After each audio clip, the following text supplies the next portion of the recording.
I'm Lauren of All Trades, and we're talking about the private areas on Carnival cruise ships.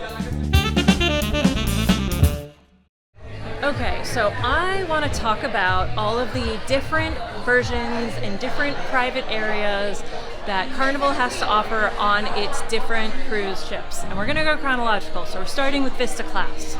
Vista came out with the Havana area, which is comprised of the Havana bar, Havana cabins, and the outdoor area that the Havana cabins have access to. Everyone on board has access to the bar. There's an indoor and an outdoor one. So everyone can get drinks from the indoor Havana bar, and then people with a Havana cabin, which does cost extra, it costs more than the equivalent non-Havana cabin in the same category. They can go outdoors, enjoy the loungers, enjoy the pool, the hot tubs, and there's an outdoor bar that only they have access to. So they kept that going on Vista, Horizon, and Panorama.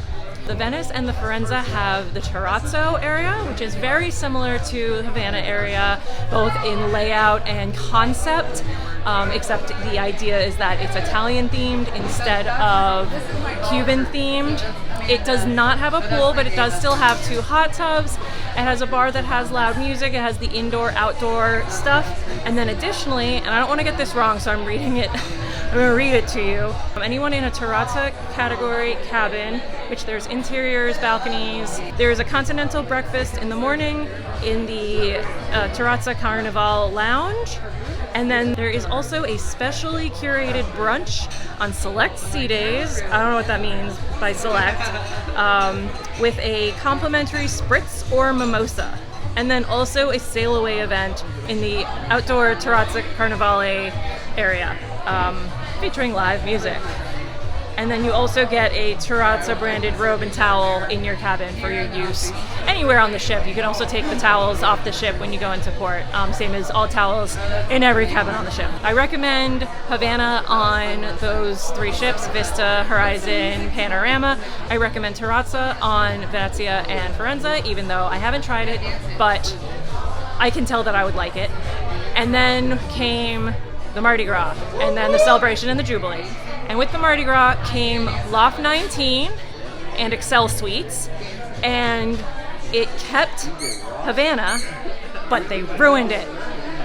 So what happened to Havana is they moved it to the front of the ship, and they have a lot of cabins still in that category, but they made the outdoor area smaller. I'm not sure if it's smaller, but the layout is different. It's probably smaller. It's smaller based on the size of the ship. I think percentage-wise, it's smaller for sure. 0 hot tubs and a plunge pool. So it's not even like a full deep depth pool. It's just like for sitting. It's not terrible, but I want a hot tub, and just the space isn't very enjoyable. The other spaces on the previous ship classes were really beautiful. Recommend it. I don't recommend Havana on Mardi Gras Celebration, Jubilee, or anything similar that comes out, unless they fix Havana eventually. Loft 19 is exclusive to anyone who is in an Excel suite. These are expensive cabins. There's a variety of different Excel suites. The nicest one is the aft-facing Excel suite, which has a private hot tub in it, and then the presidential suites, which are enormous and also have the hot tub's not in the cabin, it's on the balcony. They are thousands and thousands of dollars. It's on my bucket list.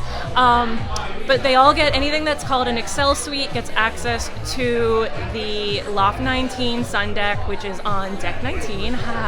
It's 1 deck above Serenity. It doesn't have a bar, but you can get bar service from there are servers that will walk around the area, and they can bring you drinks, or you can go down to Serenity and the Serenity bar. And that has a big infinity hot tub, which is really nice. Not that I've gotten to try it yet, but I've seen it. It looks really nice.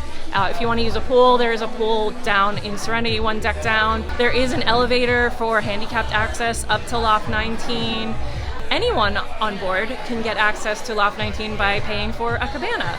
There are, I think, 12 cabanas, and the Excel guests get access to purchase them first, but they don't come with having a suite. You have to still pay for it. For the week, I think it's around, I've seen it, I've heard it's as low as $1,700 for the week. Their official full price is $2,500. Before this cruise that I'm currently on, it was priced at $2,000 for 7 days. So I don't think, maybe they're testing the waters with the pricing. Once you're on board, you can pay for 1 day at a time, $500 a day. So if you just want to do it on 1 day, you can do that, and it's $500. And that gets you access for, I think, up to 5 people for the day. Everyone gets a wristband and access. And when you pay for a cabana, you also get some free non-alcoholic drinks, I believe. And then also there is food. I don't know if it's free, but there's food that you can order. I'll have to check on that, and I'll put it in the description. Or you let me know if you know the answer to that. So, cost aside, I recommend the Excel Suites to access Loft 19. I recommend Havana on the older ships, and I do not recommend Havana on Excel class ships. Just don't do it. Unless you just really, all you want to do is sit in a chair, and that's all you care about. But also don't book the port side balconies because it's not nice and close to access the outdoor area. You probably would end up coming indoors and going outside. Book a balcony on the starboard side or interior. It's kind of all a wash. That's it for me and the private areas on board Carnival cruise ships. And then Costa Cruise put out Venezia and Firenze, which Carnival has acquired, and those ships are older than the Excel class ships, so we're talking about that next, even though Carnival debuted them later. It's kind of a mess. I know they worked really hard on their timeline, but this is what we got.